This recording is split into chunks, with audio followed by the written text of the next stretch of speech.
大家好，欢迎来到我的频道 Zoo DIY。那么前2个礼拜呢，连续出了好几期关于春季草坪维护的视频，收到的反应呢非常热烈，很多的观看和订阅。另外呢，还有很多网友呢给我提出各种各样的问题。那么我呢也是尽我最大的努力呢回答每一个问题。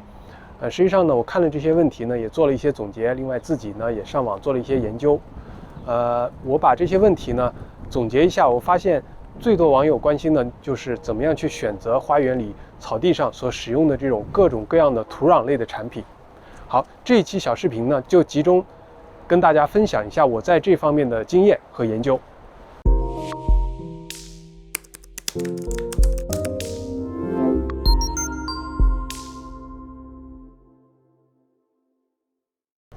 其实多伦多这边4月份的天气还不是很稳定，有时候还是会下雪的，所以你看刚才呢还下了一点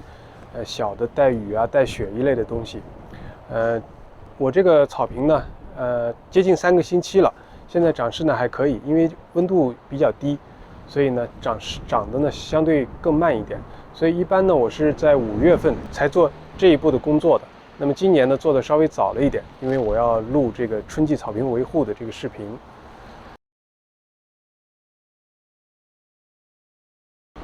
好，下面呢就讲第一个问题，就是 top dressing 它不是 topsoil。很多网友呢问说，你这个用的这个东西，top dressing 和 topsoil 是不是一样的东西？那么这里呢就跟大家澄清一下，就是 top dressing 和 topsoil 呢实际上是完全不同的产品。那么 top dressing 呢，它主要的成分实际上是70%以上的沙子，再加上30%左右的堆肥 compost。而 topsoil 呢，它实际上是这种土壤，就是地球表层的这个土壤，另外呢混了一些堆肥或者是木屑之类的东西。那么这2种的主要的区别呢，就是因为沙子呢它很容易找平，这个呢也是我用这个 top dressing 的原因，因为我个人呢比较喜欢这个草坪非常的平。实际上这个 top dressing 呢，它以前呢主要是用在这个运动场上面，例如说高尔夫球场或者是橄榄球场。因为运动员呢在上面要运动比赛，所以呢如果高低不平的草坪呢非常容易摔倒。这以前那个商业的草坪呢，它基本上呢它是用沙子来做找平的，然后呢它把这2步是分开的，沙子，然后呢施肥的话就单独施。那么大概20多年以前呢，就出现了这样 top dressing 这种混合物。实际上把这2步呢把它放在一块儿，在把这个草坪找平的同时呢，也给这个草地呢增加一点这个养分。这个呢不是每个花场都有卖的，很多包括外面专门的这个 landscaping supplier 呢，往往他们都有这种 topsoil。然后呢，我注意在我们这个附近的小区走了一下，春天呢也有很多人家去买这种土，也是一袋一袋的给你送到车道上。基本上他们都是 topsoil， 很少有卖这个 top dressing 的。那么这个 top dressing 呢，你一定要去那种更加专业一点的这种，有那种商业的这种客户去订的这种材料厂，它才会有。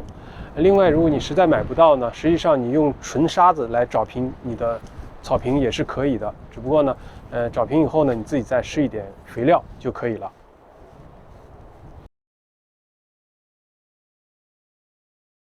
下面呢，一个问题就是 topsoil。现在市场上的土壤类的产品是非常多的，也有各种各样的名字，例如说 topsoil，black soil， 然后呢还有 garden soil， 还有 triple mix， 还有 pod mix， 这很多的东西。那么很多网友去了以后可能会觉得不知道该选哪一种。实际上呢，我做了一些研究，然后呢，希望呢把这个问题解释得非常简单一点，方便理解。其实所有的土壤类的产品呢，它其实都有3种主要的成分在里面。第一个最重要的成分是腐殖质，也就是 humus。还有呢就叫 compost。compost 呢其实不是腐殖质，它更应该翻译成堆肥。堆肥呢就是实际上就是你市政收来的这种绿禾啊，这种有机肥料，然后把它堆在一块儿，包括那种 yard waste 那种树枝啊、树叶之类的，基本上1年以上它就形成这种堆肥。这种堆肥呢，实际上呢，它还没有变成这个腐殖质，它只有大概1%到5%的成分呢，就是把它融化掉了。就是说你这个堆肥呢，你看不出它原来的样子了，以前的树叶啊，或者是那种菜啊，或者是那些东西，它已经面目全非了。但是呢，它的在分子层面呢，它并没有完全的化解掉，变成这种可以被植物直接吸收的养分，所以它这个营养成分呢，比腐殖质要差很多。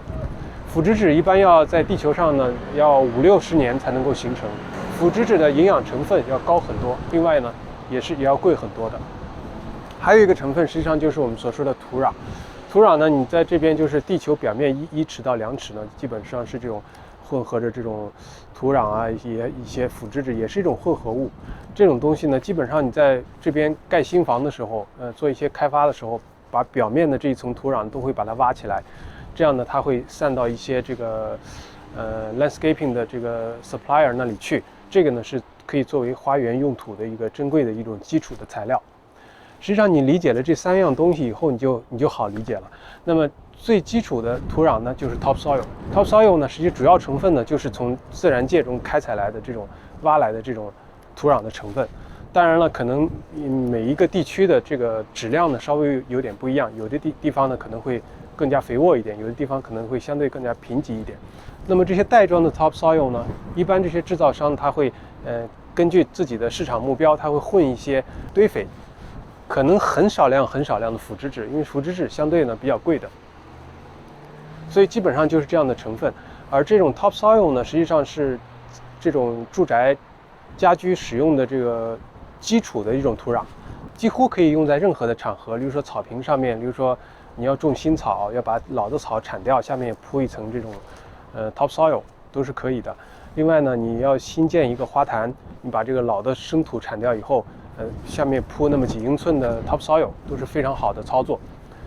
然后呢，还有呢就是黑土 black soil。black soil 呢，实际上就是所谓的黑土地。那么那种土壤呢就比较肥沃，另外里面有很多的矿物质，含铁比较丰富，所以这种土呢就会相对比 topsoil 要贵一点。再好一点的呢，比如说 garden soil。garden soil 呢，一般是把它放到这个花圃里面或菜圃里面，用来种花和种菜用的。所以如果你新开辟一个那个菜圃或者花圃的话，那么下面如果你放了4英寸的 topsoil， 那么上面再放个3-4英寸的 garden soil， 那么这样呢，你这个菜圃的这个基础就会变得非常非常好了。当然，这种 garden soil 你可不可以用在草坪上呢？当然也是可以的，但是呢，就相当于那种 overkill 的那种感觉，就是说不需要这么好的土壤。另外还有那种叫 triple mix。triple mix 呢，实际上也就是这种 topsoil， 然后 compost 和这种腐殖质这个3个组成部分呢，按照一定的比例把它混合起来。当然，既然他说了是 triple mix， 那么就意味着这中间的腐殖质的含量会更高一些。那么这样的土壤呢，相对呢比那种 topsoil 要轻一点，那么它的营养成分呢就会更充足一些。另外，它后水的能力和后养分的能力也会更好一些。这种 triple mix 呢，你可以用来种菜，也可以用来放种这个盆栽，因为盆栽呢它的空间有限，它需要这个养分比较肥沃，这样的这个花和这种植物呢才会长得好。还有一种最高档的产品叫 pot mix。pot mix 呢翻译过来呢可以叫做盆栽土，是用在这个小花盆里面的。实际上也是一种高档的 triple mix 吧。它 pot mix 一般比较轻，它里面的土壤的含量已经非常非常少了。它有大量的这个腐殖质，然后呢，里面的纤维比较细，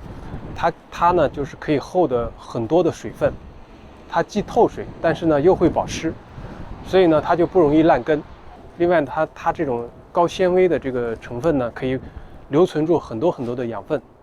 所以呢对于盆栽是非常非常好的。这个呢也是最贵的一种外面可以买到的这种土壤类的东西。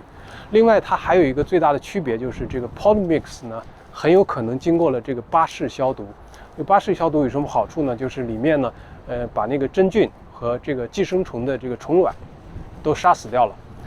这样呢就会让这个土壤呢在室内使用的时候就会非常的安全，因为它很干净，它不会携带一些细菌之类的东西。所以呢对于室内种植一些绿植的话呢，是非常推荐这种产品的。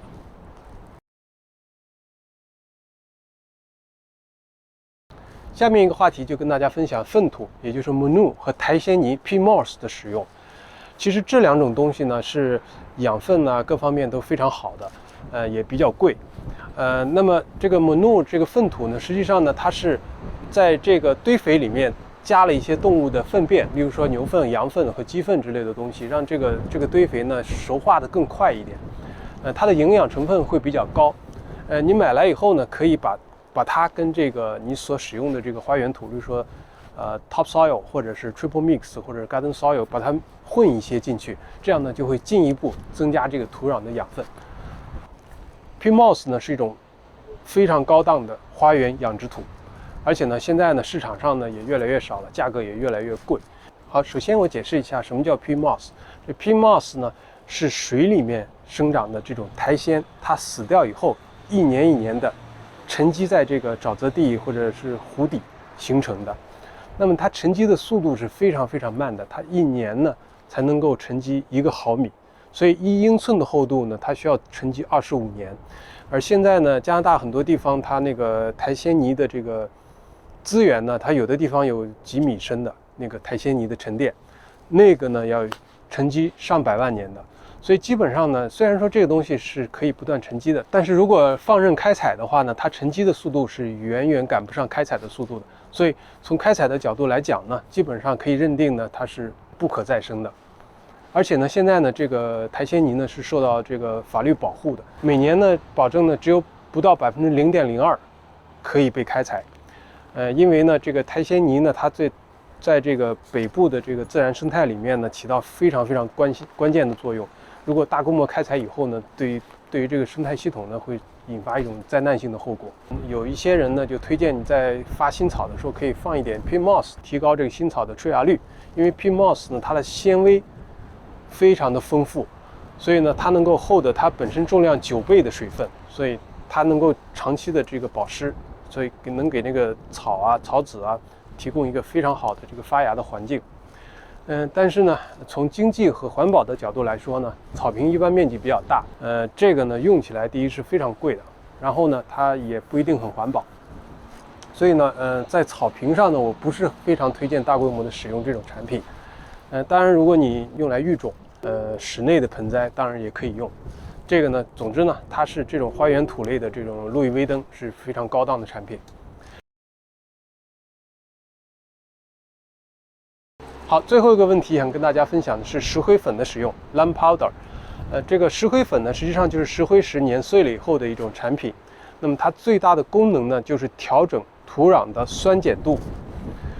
这个由于工业污染呢，会产生这种酸雨，所以呢，在下雨啊、积水比较多的地方呢，酸呢它会改变这个土壤的酸碱度。所以如果这个土壤酸性过大的话呢，它就会导致这个苔藓的生长。然后它会影响这个草坪对氮肥的吸收，这样呢非常不利于这个草坪的健康。那么，如果你发现你的草坪上有很多苔藓，另外草坪一直长不好的话呢，那么我建议你呢可以去网上或者去商店里面买一个这个测土壤酸碱度的这个小 kit。我在下面的置顶留言里呢也会放一些链接，如果你有兴趣呢可以点击选购。那么这些小 kit 呢，你可以测一下这个土壤的酸碱度。一般呢，在5.2到7之间，这样呢，这个草坪呢，基本上可以比较正常的生长。如果你的酸度低于5.2了，那么就需要使用一些石灰粉。这个石灰粉的使用呢，一般是在施草肥之前20天左右。那么你撒一次，撒完以后呢，过了20天，你可以施草肥。这样呢，因为这个土壤的这个酸碱度呢，得到了一定的中和。这样呢会增强这个草坪对氮肥的吸收。好，这一期呢主要就跟大家分享这些主要的家居草坪花园用到的土壤类的产品，包括 top dressing、topsoil、triple mix、garden soil、pot mix， 还有这个 limestone、Peat Moss 这些产品。这些产品看上去挺复杂，那么我这一期的节目呢，实际上就是因繁就简，让大家能够在几分钟之内呢，对这些产品呢有一个比较清楚的认识。我相信你看了这期视频呢，下一次你去这个花场或者花店里去选购这些产品的时候呢，一定能够做到比较清楚，然后能够一下子就找真正适合自己需要又经济实惠的产品。好的，感谢您的收看我的视频。如果您第一次访问我的频道或者还没有订阅，请不要忘记点击红色的订阅按钮，并打开小铃铛。如果您觉得这期的视频还不错，请给我一个 thumb up。好的，谢谢您的收看，我们下次再见。